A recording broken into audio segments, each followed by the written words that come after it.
Diabetes आणि weight loss म्हणजेच वजन कमी करण्यासाठी तुम्ही पण जांभळाच्या बीचं चूर्ण किंवा जांभूळ खाता का?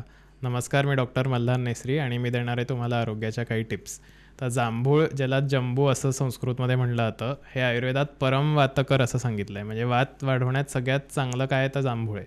तर त्यामुळे ह्याचा वापर एवढा सर्रास करायचा नसतो आणि ह्याने जर रेग्युलरली तुम्ही वापरत असाल तर पोटात वात अडकणं, कॉन्स्टिपेशन होणं, पोटात गॅस अडकून त्याचा छातीवर प्रेशर होणं, अशा बरेच गोष्टी घडत असतात आणि असे बरेच पेशंट्सही आम्ही बघत असतो.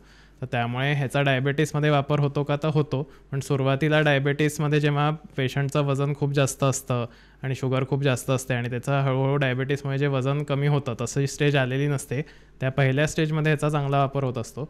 पण हे इतकं वातकर असल्यामुळे ते विदाऊट सल्ला असं वापरू नये. वैद्याचा सल्ला घेऊनच ते वापरावं. तर जांभुळाचा हा जो अतिवापर चाललेला आहे त्याच्या मी थोडा विरोधात आहे. कारण जांभुळाचे साईड इफेक्ट खूप जास्त होऊ शकतात. एस्पेशली जांभूळ बीचं जे चूर्ण आहे ते खूपच जास्त वातकर असतं. तर त्यामुळे जांभूळ जर तुम्ही घेत असाल तर पहिले त्याच्याबरोबर अजून काही औषधं दुष्परिणाम टाळण्यासाठी घेण्याची गरज आहे का, हे जवळच्या वैद्याशी संपर्क करून जाणून घ्या. आणि अशाच आरोग्याच्या टिप्ससाठी फॉलो करा मेधामृत आयुर्वेदला.